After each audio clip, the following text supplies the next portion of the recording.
Hello everybody, welcome to my trivia channel from here in sunny and warm Yorktown, Virginia. It is March 2nd, 2022, Wednesday, hump day, happy hump day. And this is a great story. It's really well known in Virginia.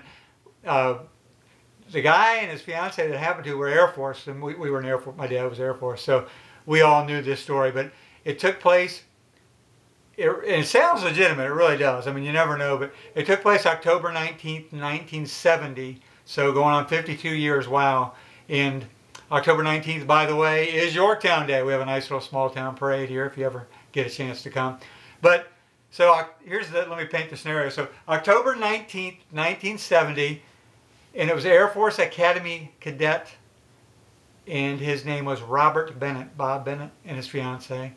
And he was home in October, middle of October, from Colorado Springs, which I still haven't quite figured out because usually those guys come around November, Thanksgiving, Christmas. So I don't know why he was home, but I guess they had some sort of autumn break. They went to like a football game. High school football is huge here in Virginia. And they stopped to visit an uncle, and they parked in a field across the street. And so the car's running. I guess he's talking to his fiance or listening to music or something. And all of a sudden, they see something behind them. Ooh, that's eerie. And all of a sudden, this guy appears right in front of him and throws a hatchet. Now, an axe is a longer handle, but a hatchet's the shorter one. So there's a hatchet right through the window, right between them. And they didn't realize that at the time, but right through the windshield.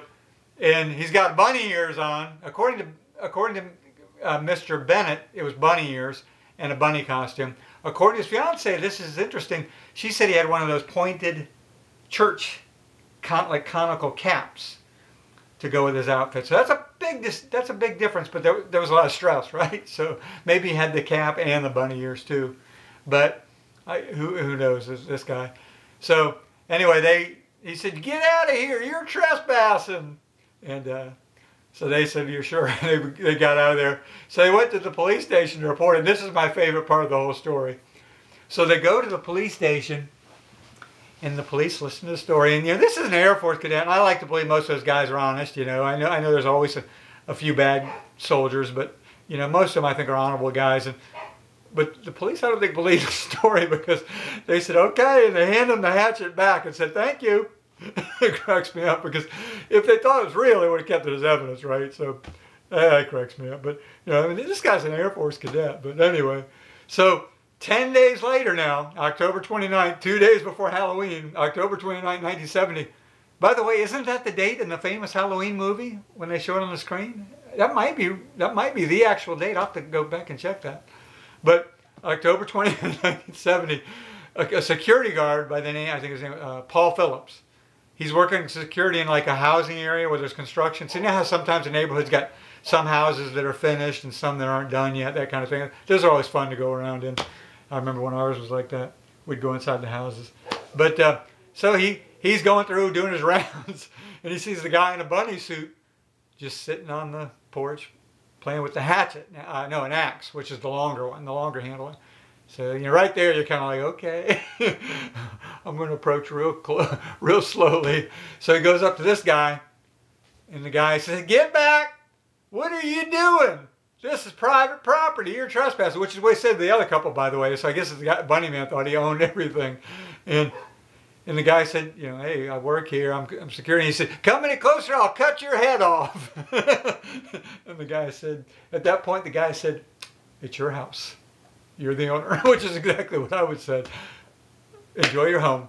So he took off. And so then over the course, now I remember this distinctly because we moved to Virginia in the early 70s. We'd traveled around a lot. We lived in England, Montana, Massachusetts, Connecticut, Illinois, New England.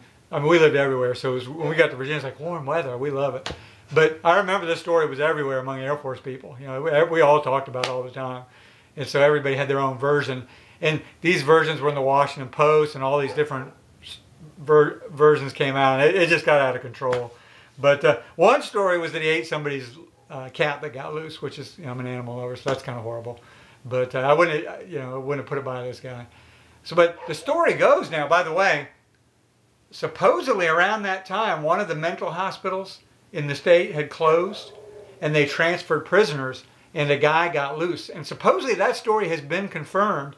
And around the early 70s when they made a lot of changes to the mental hospitals. I'm a psych major. I was a psychology major and a mathematics minor.